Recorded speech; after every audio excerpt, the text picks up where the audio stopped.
네, 안녕하세요. 허명회 교수입니다.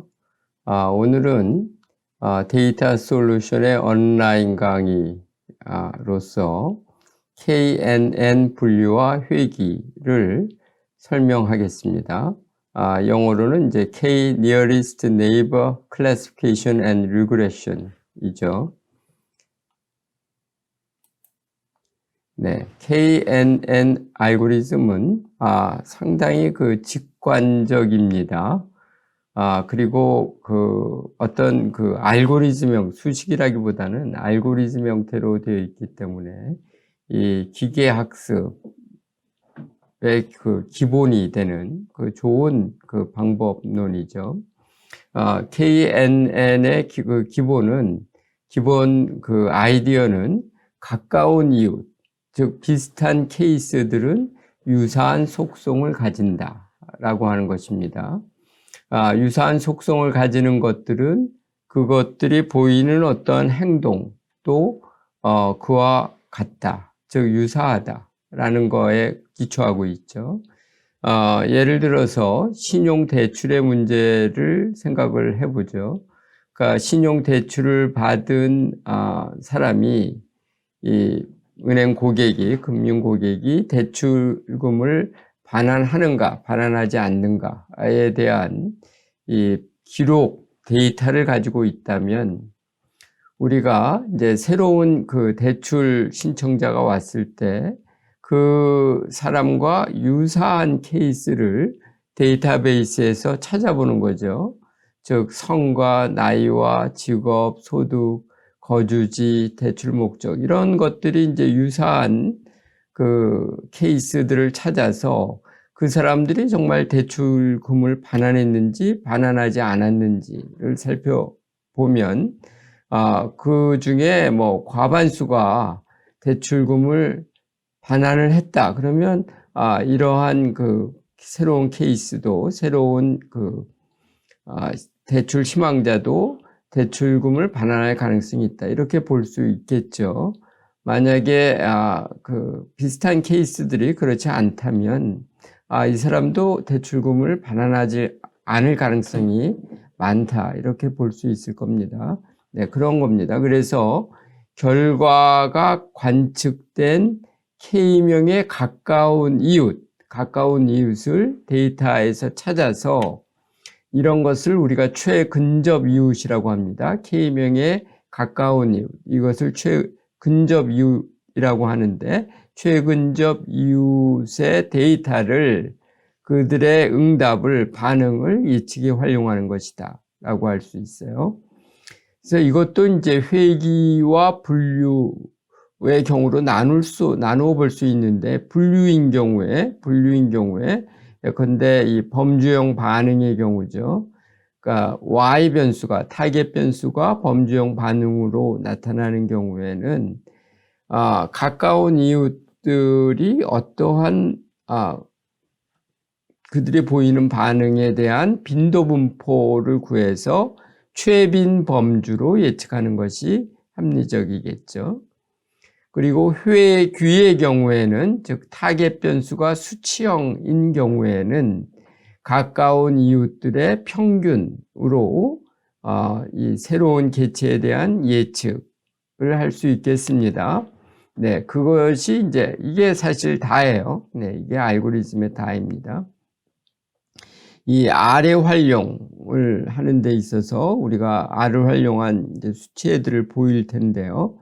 KNN 분류의 경우에는 R에서는 클래스 패키지의 KNN 함수를 쓰면 되고요. 이렇게 써서 하려고 수치애를 여러분들한테 제시할 거고요. KNN 회귀의 경우에는 FNN 패키지의 knn.reg 함수를 사용해서 여러분들한테 수치애를 구체적으로 보이겠습니다. 이 알고리즘에서 기본이 되는 것은 기본이 되는 첫 단계에서는 거리라는 것이죠.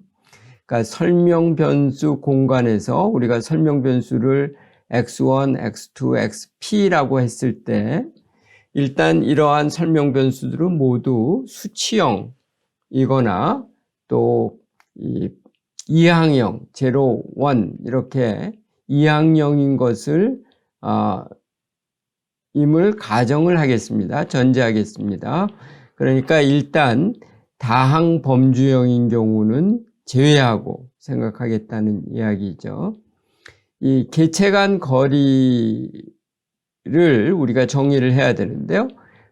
xi라고 하는 개체가 있고 x0라는 개체가 있다고 했을 때 이 각각은 물론 이 P별량이고요. P계의 관측으로, 관측값으로 돼 있죠.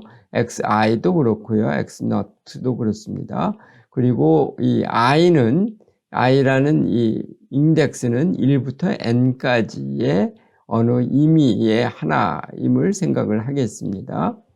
그러면 XI랑 S0라는 거에 거리를 어떻게 정의하는 것이 가장 상식적이냐면 피타고라스 정의로 하는 거죠. 피타고라스 정의. 즉, 각 차원의 요소의 제곱의 합에 대한 제곱근이라고 하는 것이죠. 우리가 이것을 유클리드, P차원 공간에서의 유클리드 거리라고도 할 수 있습니다. 그런데 요 정의에 있어서 가장 평이한 정의인데요. 이 정의에 있어서 보면 이 서메이션 시그마 안에 이 xi1 x01의 제곱, 제일 첫 번째 죄가 2일 때죠. 죄가 2이면 xi2 x02의 제곱, 그리고 p이면 이렇게 되는데, 이런 것들을 다 더한다는 이야기는 각 차원의 측정값들이 같은 단위로 되어 있거나 또 같은 단위에서라도 삼포 측면에서 큰 차이가 없어야 의미가 있겠죠. 그러니까 이 표준 편차가, 각 변수들의 표준 편차가 일정하게 조정이 되었다거나 아니면 이 같은 단어로, 같은 단위로 되어 있는 경우, 예컨대 똑같이 5점 척도로 되어 있다거나 혹은 똑같은 길이의 단위로 되어 있는, 예컨대 센티미터의 단위로 되어 있거나 그런 경우죠. 만약에 이 조건이 만족되지 않는다면 우리가 표준화 변화를 합니다. 이게 더 통상적인데요. 즉 xij를, 이것은 j 번째 변수이죠.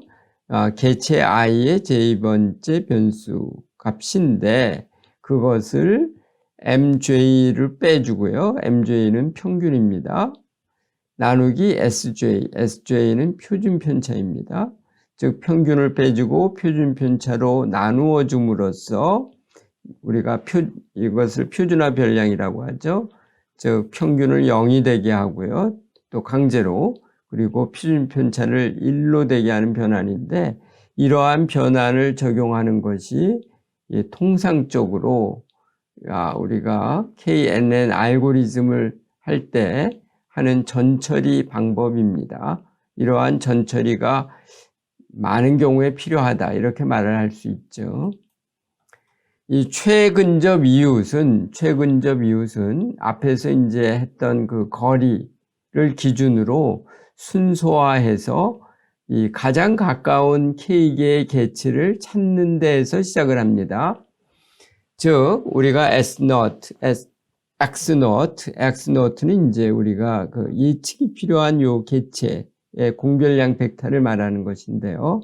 그것과 N개의 개체들, 데이터에 있는 N개 개체들 간의 거리를 다 구하고요. 그것을 순서화해서 이제 작은 쪽부터 1, 2, 3, 4 이렇게 표기하기로 하죠. 그러면 X0의 K 최근접 이웃은 X1부터 XK입니다. 왜냐하면 가장 가까운 것을 우리가 X1이라고 했고요. 두 번째 가까운 것을 X2. 그런 식으로 하면 K번째 가장 가까운 것이 K니까 K개의 최근접 이웃은 이렇게 되는데요. 그러면 우리가 이 이런 케이스 X 너트를 어떻게 할 것이냐. 우선 분류의 경우에는 K개의 최근접 이웃에 대한 빈도를 구해서요. 그것이 예컨대 K가 3인 경우라면 그 중에서 이 제일 많은 범주, 이 경우 예컨대 no, yes, yes의 값을 K개가 갖는다면 이 중에서 제일 많은 것이 yes죠. 그러니까 yes로 분류한다라는 겁니다. 만약 no면 물론 당연히 no로 하겠죠. 그 다음에는 이제 회귀의 경우인데요. 회귀의 경우에는 K개의 최근접 이웃의 수치값들을 평균 냅니다. 그래서 예컨대 3개 K를 3으로 했고요. 세 개의 최근접 이웃들이 에서 반응값들이 1, 5, 6이라고 했다면 이런 것들을 평균 내면 4인데요. 4로 예측하는 것이 이 KNN 회귀의 방법입니다. 네, R을 활용한 수치애를 제시하기 전에 그 R의 2개 함수, 하나는 이제 분류형인 경우, 그리고 하나는 회귀형인 경우에 그 기본 용법을 여러분들에게 설명하겠습니다. 우선 분류의 문제에 적용할 KNN 함수는 클래스 패키지의 KNN입니다. 이것의 용법은 KNN하고 이제 2개의 데이터셋을 지정하는데요. 첫 번째 데이터셋은 학습 데이터입니다. 학습 데이터에서 개체수는 n을 가정하겠습니다. 즉 데이터.1의 이 행의 수가 n이다라고 하는 것이죠. 그리고 데이터.2는 두 번째 데이터셋은 테스트 데이터입니다. 앞에 표기에서는 이제 X노트로 표기했던 것이고요. 꼭 한 개만 되는 것은 아니고 뭐 M개의 데이터 개체들이 지정될 수 있습니다. 그리고 클래스라고 하는 CLS라고 하는 벡터가 지정이 돼야 되는데요. 이 벡터는 길이가 n이어야 됩니다. 즉 학습 데이터와 그 개체수가 같아야 되죠. 그래 학습 데이터의 클래스, 즉 범주로 주어진 클래스를 담고 있는 그러한 그 벡터입니다. 그리고 K는 최근접 이웃의 크기가 되겠어요. 회귀에 적용될 그 FNN 패키지의 knn.reg라는 이 함수의 기본 용법도 이 분류의 경우에 적용되는 knn 함수와 사실상 같습니다. 즉, 첫 번째 데이터셋인 데이터.1에는 학습 데이터가 들어가게 되고요. 그리고 데이터.2는 테스트 데이터셋입니다. 그리고 Y는 학습 데이터의 그 클래스 범주가 아니라 이제 그 수치형 응답이 되죠. 그리고 K는 최근접 이웃의 크기입니다. 이 첫 번째 사례를 보겠습니다. 첫 번째 사례는 이 피셔의 붓꽃 데이터, 유명한 데이터셋인데요. 이 데이터셋 이름은 이제 아이리스이고요. 150개의 붓꽃에서 얻어진 자료입니다. 여기에는 4개의 속성이 있고요. 이 속성들은 X1, X2, X3, X4에 해당이 되는데 이 각각 꽃받침의 길이와 폭, 그리고 페탈, 즉 꽃잎의 길이와 폭으로 되어 있습니다. 그리고 이런 것들은 모두 센티미터 단위로 이제 기록이 되어 있죠. 측정이 되고 기록이 되었습니다. 그러니까 단위가 모두 같은 것이죠. 그리고 또 하나의 변수가 있는데 이 변수는 일종의 클래스 변수이고요. 스페시즈라고 하는 종 분류입니다. 이 종에는 세토사, 버시칼라, 버지니카 이렇게 그 3개의 범주를 갖는 그러한 그 팩터형의 변수입니다. 우리가 지금, 제가 이 붓꽃, 이 경우는 이제 버시칼라 종에 대해서 이 붓꽃의 모양을 잡아왔는데요. 이게 길게 뻗은, 조금 약간 아래쪽에 있습니다. 이것이 세팔, 꽃잎 받침이고요. 꽃 받침이고요. 그 다음에 여기 작게 되어 있는 이러한 형태, 여긴 3개 있죠. 이러한 것이 이 꽃잎이라고 합니다. 네. 이 경우에는 이 4개의 속성 변수가, 즉 공별량이 모두 같은 단위로 되어 있기 때문에 표준화 변환을 하지 않겠습니다. 네, 좀 특수한 경우이죠. 표준화 변환을 하지 않기로 할 거고요. 그리고 일단 최근접 이웃을 5에서 하겠습니다. 네. 최근접 이웃의 크기인 K를 5로 잡도록 하겠습니다. 그러니까 이제 전처리는 없습니다. 이것을 하기 위해선 이제 클래스 라이브러리를 먼저 로드를 해야 되고요. 그 다음에 데이터 아이리스를 이제 역시 노트북 메모리에 넣은 다음에요. 그 다음에 CLS라는 변수는 이 데이터셋의 5번째 칼럼에 있거든요. 그것을 이제 잡아서 클래스로 명명을 하였고요. 그다음에 predict라고 하는 predicted 된 값, 예측 범주죠. 이 경우에는 그것을 어떻게 하겠느냐면 KNN이라는 함수에서 클래스 변수에 있는 함수입니다. 테스트 데이터셋은 아이리스 데이터의 처음 4개 칼럼 이렇게 잡기로 하고요. 그 다음에 테스트 데이터셋도 같은 것으로 잡기로 하겠습니다. 지금 이 적용 수치에서는 학습 데이터와 테스트 데이터셋이 같습니다.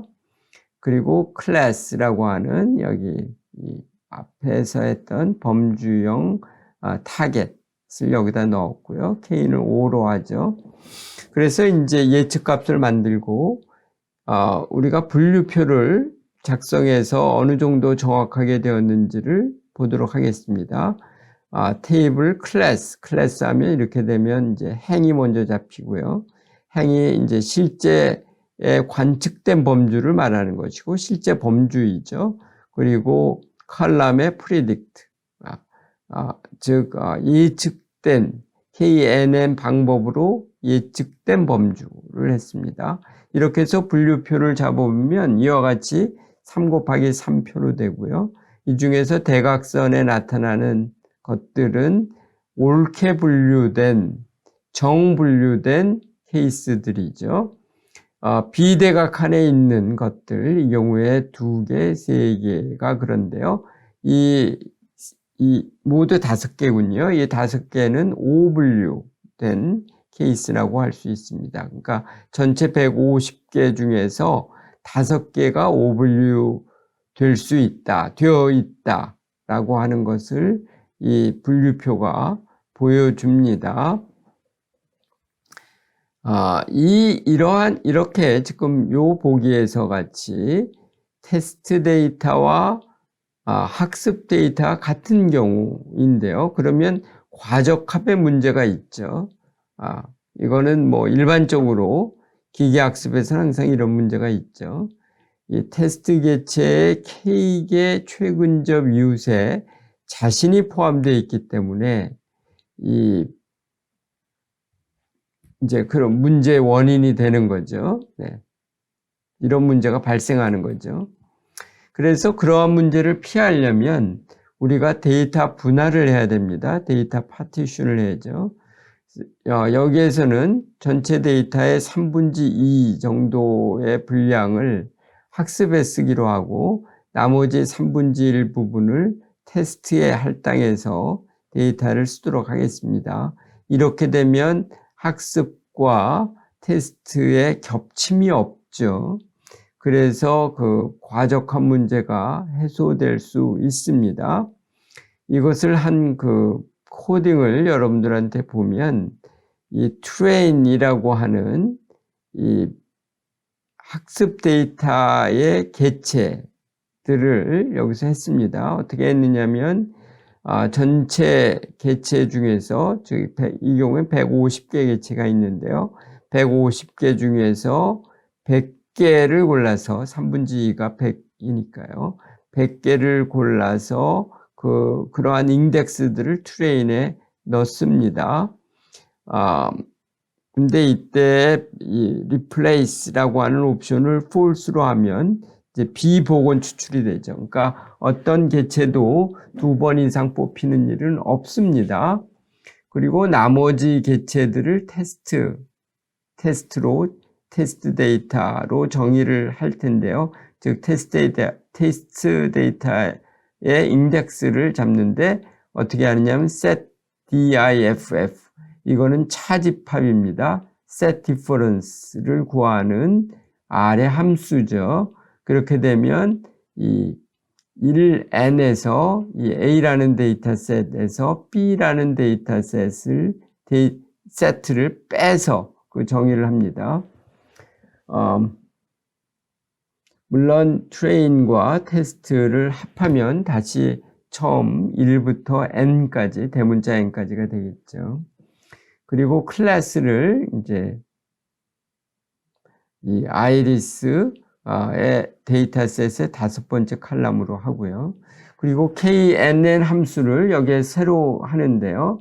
이 아이리스 데이터셋에서 이제 이 트레인의 인덱스가 트레인인 경우만 테스트 데이터로 하고요. 그 나머지인 아이리스의 인덱스가 테스트인 경우는 테스트 데이터로 그렇게 하기로 하겠습니다. 그리고 이 클래스라고 하는 이런 외적 기준, 실제 분류가 있는 것은 CLS의 train이라는 subset으로 해야 되겠죠. 그래서 첫 번째 데이터셋과 일치해야 됩니다. 행의 수가 일치해야 됩니다. 그리고 K는 이 경우엔 9를 가지고 해보겠습니다. 그렇게 해서 해본 결과 분류표는 이와 같이 주어지고요. 여기에서 보면 이제 50개 데이터셋에 대해 적용된 결과입니다. 왜냐하면 이게 테스트 데이터셋의 크기가 50이기 때문에 그런 거죠. 그래서 50 중에서 비대각칸에 있는 두 개의 경우가 이 오류로 잡힙니다. 그런데 이것은 우연한 한 결과죠. 즉 트레이닝 데이터셋을 150개 중에서 100개를 취해서 이 과정에서 우연성이 개입되죠. 그러니까 우연히 잡힌 한 학습에서는 테스트 결과가 이렇다라고 하는 것을 보여줍니다. 그래서 이것을 안정화시키려면 여러 번 이것을 반복해서 이 분류 정확도에 대한 신뢰성을 제고할 필요가 있습니다. 여기서 바로 이제 그것을 하는데요. 했습니다. 여기에는 t번 반복하고요. t의 값을 100으로 하겠습니다. 그래서 이러한 그 학습 데이터의 구성과 테스트 데이터, 나머지 테스트를 100번을 해서요. 100번에서 어떤 결과가 나오는지, 그 평균적으로 어떤 결과가 나오는지를 보도록 합니다. 최종 나오는 표가 이건데요. 여기에서 보면 비대각칸에 있는 것의 수 1.9네요. 0.8 더하기 1.1인데 이만큼이 평균적인 오류다라고 말할 수 있습니다. 그 다음에 아직 남은 문제가 있습니다. 그게 뭐냐면 이 최근접 이웃의 크기인 K를 어떻게 할 것이냐라고 하는 거죠. 이 앞에 스크립트에서는 이제 K가 사실 9인 경우에 적용을 했는데요. 이것을 다른 값인 예컨대 15로 바꾸면 어떻게 될 것이냐. K 값에서 이제 15로 치환을 해서 넣으면 바로 이와 같이 되고요. 여기 보면 평균 오류수가 이 비대각칸에 있는 2.1개인 것을 볼 수가 있습니다. 이건 50개 개체 중에서 그런 것이에요. 그러니까 아까는 K가 9인 경우에 1.9였는데 이거는 K를 15로 해서 더 오히려 증가했거든요. 그러니까 어쩌면 우리가 이제 다른 K를 잡으면 어떤 결과가 나올까 좀 궁금하죠. 아마 늘리는 것은 좋지 않다라고 할 수 있으니까 어쩌면 줄여보자 이런 생각을 할 수 있을 텐데요. 여러분들이 K값을 어떤 K값을 테스트하고 싶으세요? 네, 이것에 대한 여러분들의 추측을 넣어서 해야 될 텐데 우선 해볼 필요가 없는 시도는 K값을 15보다 크게 하는 것. 그것은 좋은 선택이 아닙니다. 네. K가 5 정도면 어떨까 싶긴 하네요. 오히려 K의 값을 이제 줄여보면 어떠냐 이런 생각을 할 수 있죠. 네, 두 번째 수치 사례를 하겠습니다. 이 사례는 보스턴 데이터에 적용하는데요. 하는 사례인데요. 보스턴 데이터는 MASS 패키지, MASS 패키지에 속해 있고요. 이 데이터는 이제 보스턴시의 506개 블락에서 주택 관련된 14개 변수가 있습니다. 이 데이터 사례에서 목표 변수, 즉 타겟 변수는 MEDV라고 하는 것인데 이것은 주택 가격입니다. 주택 가격. 수치형 반응이라고 할 수 있죠. 수치형 반응입니다. 그리고 공별량으로는 Lstat 하층 비율, 또 도심으로부터의 거리 DIS라고 하는 것이 있고요. 그 다음에 CHAS, 이건 강 인근 지역이냐 아니냐, 뭐 이런 변수들인데요. 이런 것들이 모두 13개가 있고요. 이 중에서 우리는 다음에 8개 변수를 사용하려고 합니다. 그래서 Lstat, RM, 뭐 이런 ZN 등의 18개 변수를 사용하려고 하고요. 가로 안에 있는 숫자는 이제 컬럼 번호입니다. 데이터셋에서의 컬럼 번호. 지금 여기에 있는 이런 8개 데이터셋은 8개 변수들은 각기 다른 단위와 의미를 갖죠. 그래서 우리가 전처리를 하겠습니다. 전처리를 하려 합니다. 설명 변수들을 모두 평균 표준 편차의 표준화 변환을 하도록 하겠습니다. 즉 평균을 0으로 표준 편차가 1이 되도록 그렇게 할 거고요. 그리고 데이터 분할은 학습의 4분의 3, 테스트의 4분의 1을 적용하려고 하겠습니다. 그리고 fnn 패키지에 knn.rec 함수를 쓸 것이고, 이제 k의 값은, 그러니까 최근접 이웃의 값은 20개를 하도록 하겠습니다. 20으로 하도록 하죠. 이렇게 됩니다. 이 매스 라이브러리를 로드를 하고요. 올려놓고 보스턴 데이터셋을 잡습니다. 그리고 fnn 패키지도 로드를 하고요. 올려놓습니다. 왜냐하면 여기에 있는 knn 함수를 쓰려고 하는 것이죠. 대문자 n은 전체 케이스 수고요. 소문자 n은 이것의 75%입니다. 근데 이 정수를 써야 되기 때문에 라운드 함수로 반올림을 했죠. 이 트레인이라고 하는 이 학습 데이터의 인덱스는 1에서 대문자 n까지의 일련 번호 중에서 소문자 n개를 뽑아서 쓰는 거고요. 이때 비복원으로 합니다. 따라서 replace를 false로 선언을 해야 되죠. 그리고 나머지 인덱스들을 테스트 데이터셋에 쓰겠습니다.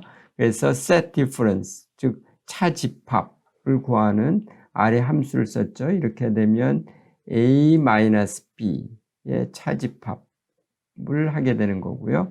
그리고 y 변수에는 이게 타겟 변수죠. 보스턴 데이터셋의 14번째 칼럼이고요. 그 다음에 우리가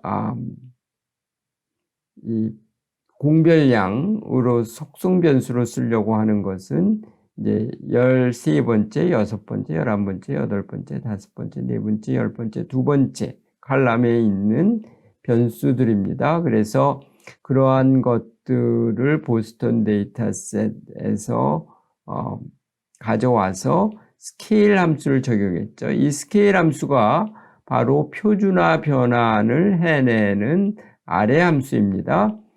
그리고 우리가 드디어 KNN-REG에 적용을 하는데요.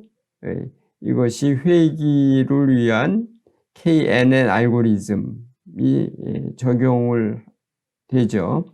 그래서 Z-train, 이 표준화 변환이 된 학습 데이터, 그리고 두 번째 데이터셋은 Z, 표준화 변환된 데이터셋에서 테스트 부분, 그리고 이 타겟 Y에는 Y 트레인을 하겠습니다.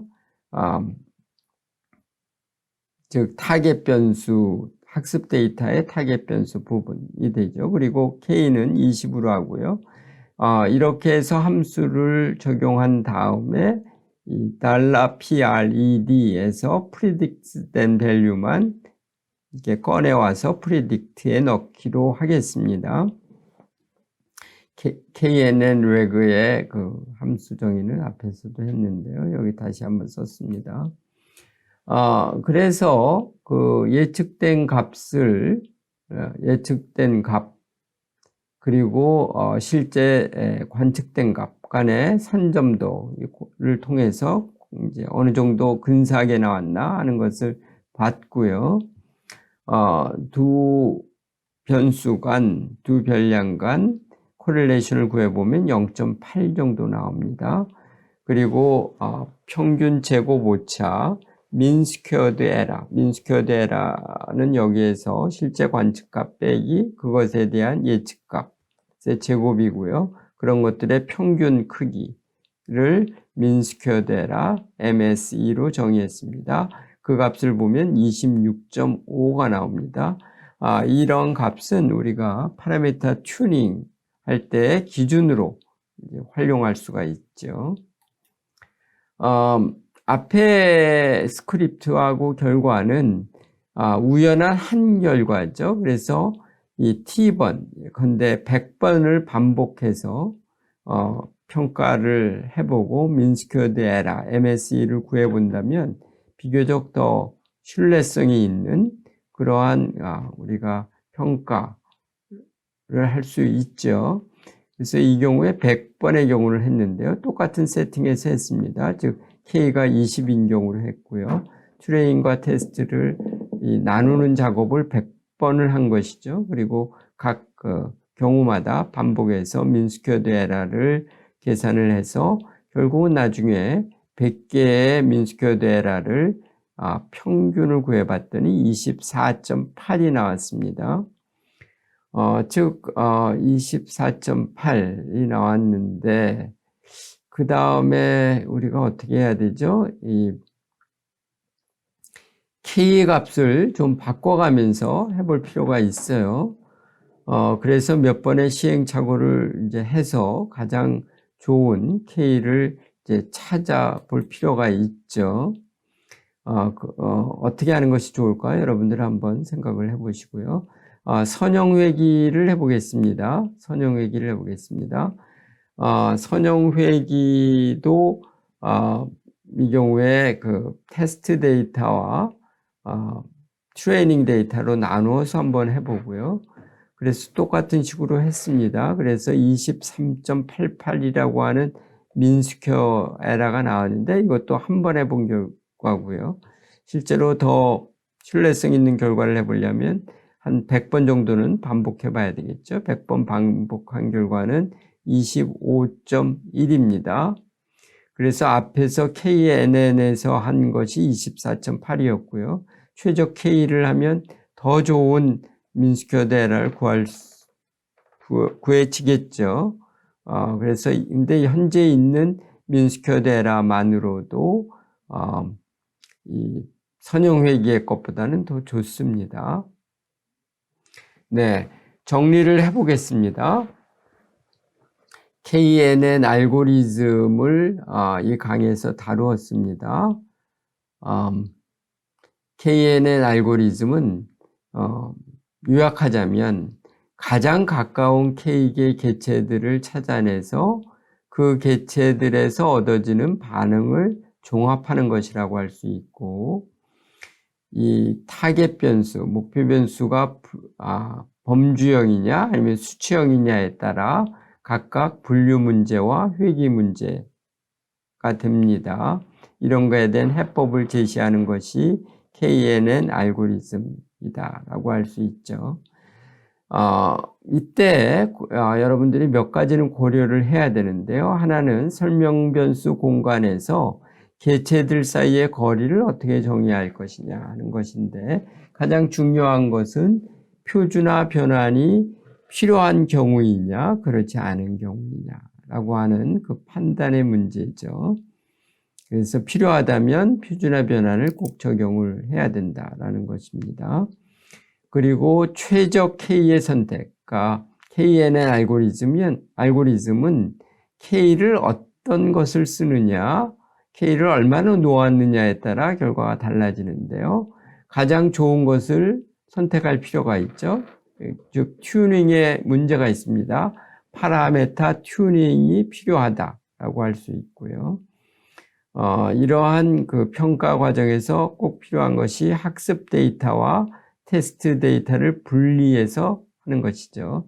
이래야지만 그 과적합 문제가 없어집니다.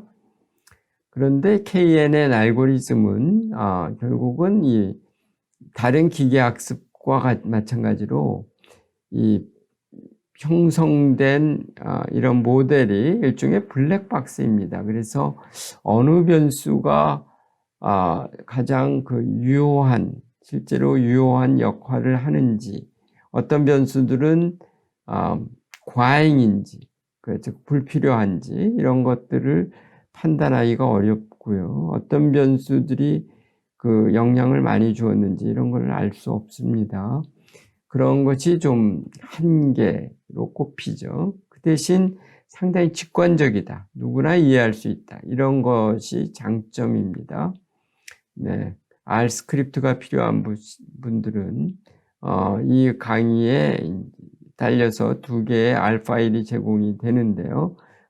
하나는 아이리스 데이터에 대한 KNN 분류에 대한 R 스크립트이고요. 하나는 보스턴 데이터에 대한 KNN 회귀에 적용된 그러한 R 스크립트입니다. 네, 여러분들 수고하셨습니다. 이상으로 강의를 마칩니다.